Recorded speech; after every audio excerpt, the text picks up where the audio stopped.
Pandafold tries to make it as easy as possible to create patterns for our model. To do so, we need to enclose an area with seams and then cut a pattern. The pattern cutting tool works like a flood fill tool in a paint program, so it's important that the seams we create snap together.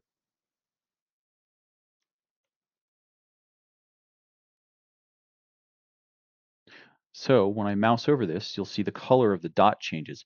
That indicates that it's snapped. I can now use the cut pattern tool. If I click once, I'll get an arrow that appears. This allows us to set the grain line or orientation of our fabric.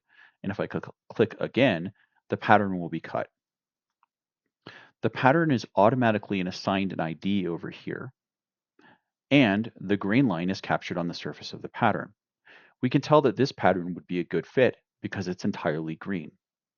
It's up to us when we cut patterns to adjust the fit of the pattern. Let's create a pattern that won't fit so well now.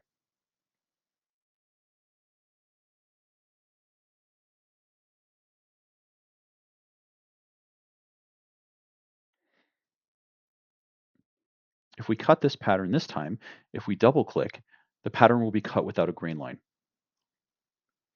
So you can see this area here indicates that this pattern would be very tight here. The software will flatten things that physically cannot be flattened. So it's up to us as a user of the program to determine what an acceptable fit for the pattern would be. Let's try to make this fit a little bit better. I'm going to undo the pattern cutting and I'm going to add a dart to the center of the red area here.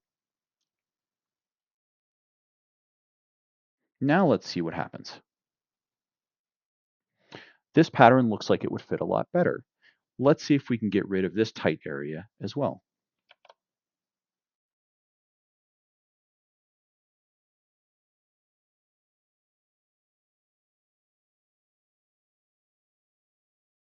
Now we have a pretty good fit. We could even try to get rid of this area. Let's try that real quick.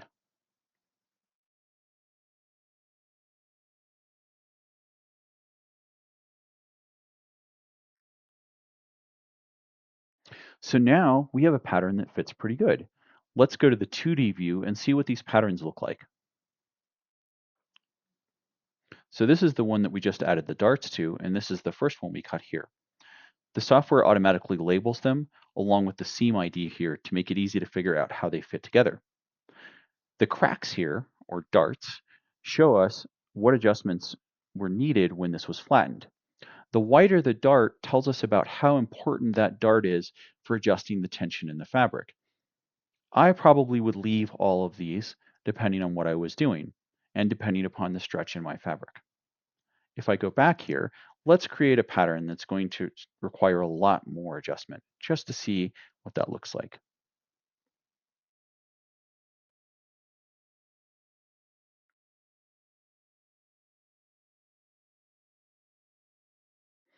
You can tell that this pattern will require a lot of adjustment because of the curvature here.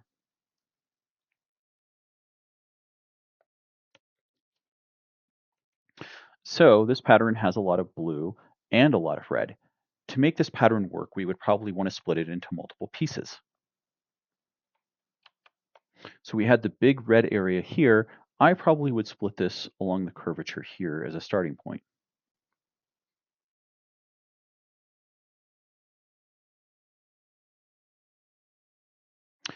That looks almost okay. Let's see how this looks.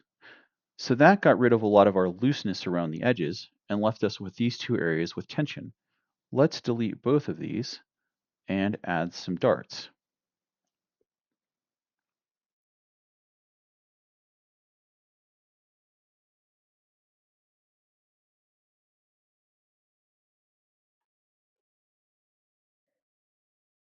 This looks a lot better.